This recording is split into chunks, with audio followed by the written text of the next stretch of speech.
Ayan, so ito na yung guys, tinanggal na pagkatapos nilaga at ngayon ay nilagyan na ng sibuyas. Ayan sila oh. Anong kinukuha mo, ma? Gulaya. Gulaya?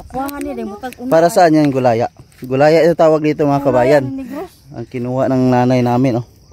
Ano yung purpose yan? Para saan yan?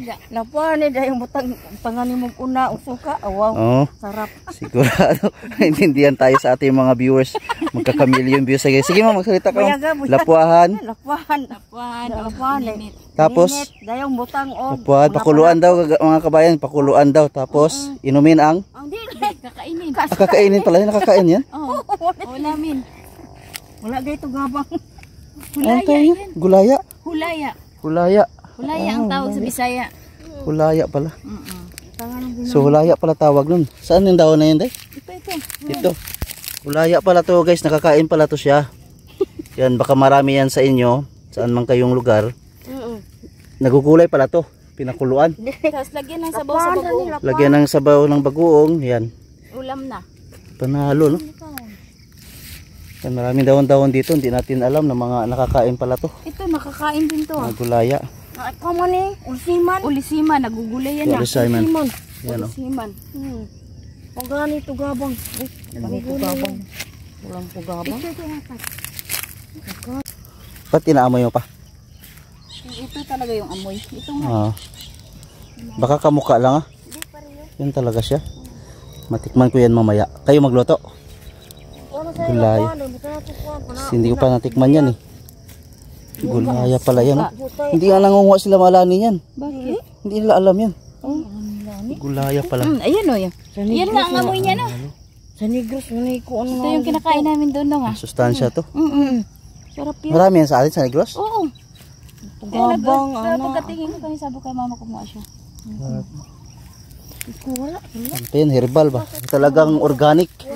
Organic yan, walang dilig-dilig. Dami dito. Sarap yun sa sabaw ng bagoong. Ayan ma, panalo ma. Matikman natin yung luto mo mamaya. Ikaw magluto yan? Mapatong sa nila yung kuha na to. Hugasin lang yun siya.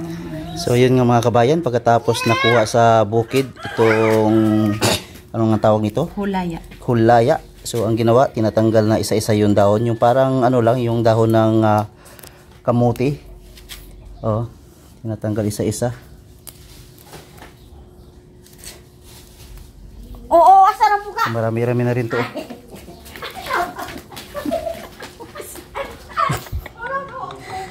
Ayun.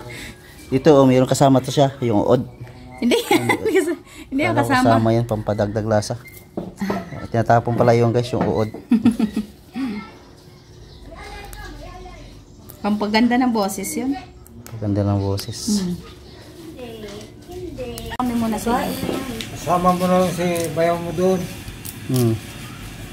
Kasama nyo. Ayan, so panlawan muna natin to mga kabayan bago natin ito siya i-final lutuin. Ay. Ayan, so panlawan na natin to para malipat natin dito. Okay, so huling panlaw na to. So saglit naman to linisan kasi fresco man to, galing sa bukid. Bagong huli, kita yung mga itsura, talagang organic siya. Yan ang maganda dito sa mga probinsya. Talagang mahaba ang ating buhay pagka lagi tayong kumakain ng ganito. Bihira lang ganito nakakaalam na pwede palang kainin na to sa gulay na to. Okay? Okay. Ayan, so pag kumulo na yung tubig mga kabayan, ilagay na natin yung naugasan nating dahon-dahon. Ayan siya. 1, 2, 3. Ayan, so tanggalin na natin mga kabayan dahil saglit lang naman, hindi pwedeng ma-overcook yung dahon, yung anumang gulay. Ayan, so tanggalin na natin. Okay. Ayan siya. Ayan, so ito na yung guys, tinanggal na pagkatapos nilaga at ngayon ay nilagyan na ng sibuyas at pinigaan ng so optional lang to guys, kung gusto niyo namang medyo maasim, lagyan natin ng kalamansi or kaya lemon. So nandito na po na unang nilagay ang luya, sibuyas at ang kamatis. At ang pinaka-finalize para medyo ano siya, mas lalong sumasarap, lalagyan natin siya ng sabaw ng bagoong. At ngayon matitikman natin kapag final na. Okay, so ito guys, tingnan natin, tikman na natin. Ulaya leaves. So dahon na talagang sariwa, yung nakuha natin sa bukid kanina. Okay?